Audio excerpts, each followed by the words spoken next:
वर्ष का शुभारंभ हो रहा है। यानी हमारा उत्तराखंड अपने 25वें वर्ष में प्रवेश कर रहा है। हमें अब उत्तराखंड के उज्जवल भविष्य के लिए अगले 25 वर्ष की यात्रा शुरू करनी है। इसमें एक सुखद संयोग भी है। ये यात्रा ऐसे समय में होगी जब देश भी 25 वर्षों के अमृत काल में है। यानी विकसित भारत के लिए विकसित उत्तराखंड देश इस संकल्प को इसी कालखंड में पूरा होते देखेगा। मुझे खुशी है कि उत्तराखंड के आप लोग आने वाले 25 वर्षों के संकल्पों के साथ पूरे राज्य में अलग अलग कार्यक्रम कर रहे हैं। इन कार्यक्रमों के जरिए उत्तराखंड के गौरव का प्रसार भी होगा और विकसित उत्तराखंड के लक्ष्य की भी हर प्रदेशवासी तक बात पहुंचेगी। मैं आप सभी को इस महत्वपूर्ण अवसर पर और ये महत्वपूर्ण संकल्प के लिए अपनी शुभकामनाएं देता हूं। अभी 2 दिन पहले ही प्रवासी उत्तराखंड सम्मेलन का भी सफल आयोजन हुआ है।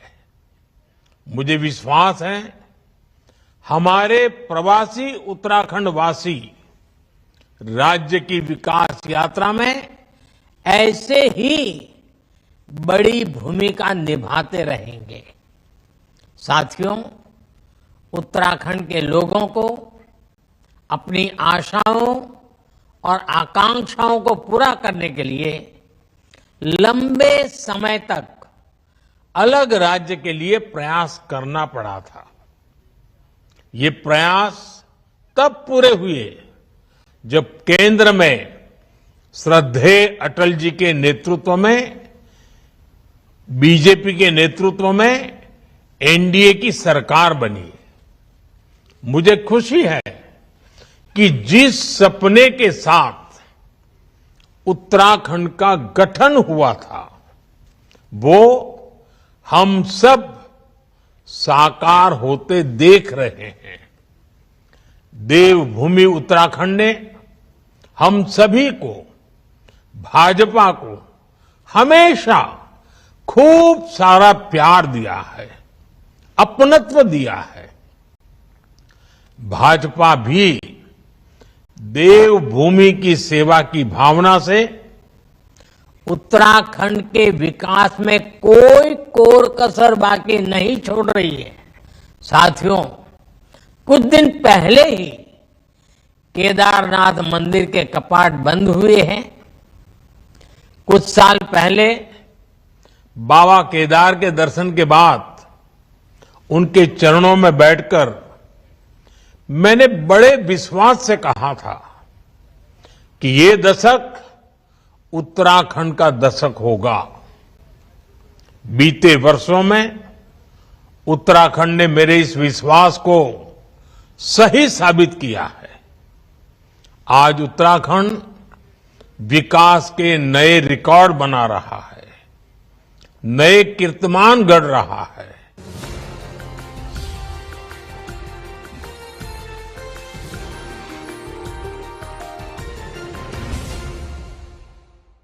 पहला स्थान प्राप्त हुआ है।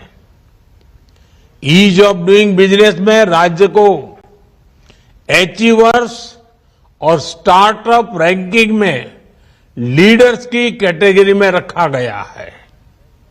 पिछले 1.5-2 वर्षों में उत्तराखंड की राज्य विकास दर में 1.25 गुना से ज्यादा की बढ़ोतरी हुई है। इस साल जीएसटी कलेक्शन में भी 14% का उछाल आया है।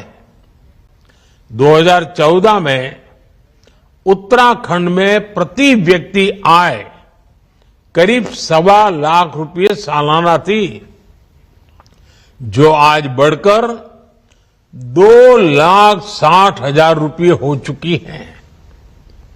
2014 में उत्तराखंड राज्य का सकल घरेलू उत्पाद यानी स्टेट की जीडीपी 1,50,000 करोड़ के आसपास थी।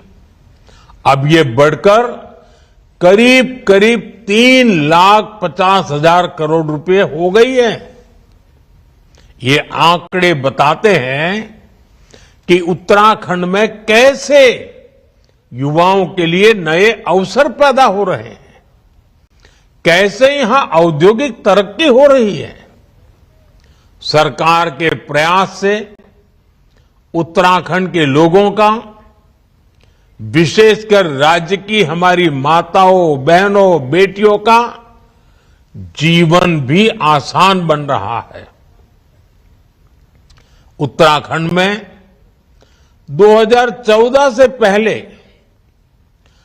5% से कम घरों में नल से जल आता था। आज ये बढ़कर करीब करीब 96% से ज्यादा अधिक हो चुका है। करीब करीब 100% की तरफ आगे बढ़ रहे हैं। 2014 से पहले उत्तराखंड में सिर्फ 6,000 किलोमीटर की पीएम ग्राम सड़क बनी थी। 6,000 किलोमीटर। आज इन सड़कों की लंबाई बढ़कर 20,000 किलोमीटर से ज्यादा हो गई है।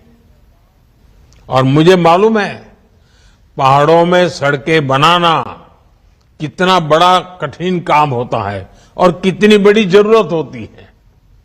उत्तराखंड में लाखों शौचालयों का निर्माण करके, हर घर बिजली पहुंचाकर, उज्ज्वला योजना के तहत लाखों गैस कनेक्शन देकर, आयुष्मान योजना के तहत मुफ्त इलाज की सुविधा देकर हमारी सरकार हर वर्ग, हर आयु के लोगों की साथी बनकर काम कर रही है। साथियों, डबल इंजन की सरकार का अर्थ क्या होता है, ये भी हम उत्तराखंड में देखते हैं। उत्तराखंड को केंद्र से पहले जो अनुदान मिलता था, वो आज करीब करीब 2 गुना हो गया है। डबल इंजन की सरकार में ही उत्तराखंड को एम्स के सैटेलाइट सेंटर की सौगात मिली। इसी दौरान देश का पहला drone application research centre Dehradun में खोला गया। उधमसिंह नगर में स्मार्ट इंडस्ट्रियल टाउनशिप बनाने की योजना है। आज उत्तराखंड में केंद्र सरकार के 2 लाख करोड़ रुपए के प्रोजेक्ट्स चल रहे हैं। कनेक्टिविटी से जुड़े प्रोजेक्ट्स को तेज गति से पूरा किया जा रहा है। ऋषिकेश, कर्णप्रयाग रेल परियोजना को 2026 तक पूरा करने की तैयारी है। उत्तराखंड के 11 स्टेशनों को अमृत स्टेशनों के रूप में विकसित किया जा रहा है। देहरादून दिल्ली एक्सप्रेसवे के पूरा होने के बाद दोनों शहरों की दूरी 2.5 घंटे में तय कर ली जाएगी। यानी एक तरह से उत्तराखंड में विकास का महायज्ञ चल रहा है, जो इस देवभूमि की गरिमा को भी बढ़ा रहा है। इससे पहाड़ों पर होने वाले पलायन पर भी रोक लगी है। साथियों, हमारी सरकार विकास के साथ विरासत को भी सहेजने में जुटी है। देवभूमि की संस्कृति के अनुरूप केदारनाथ धाम का भव्य और दिव्य पुनर्निर्माण किया जा रहा है।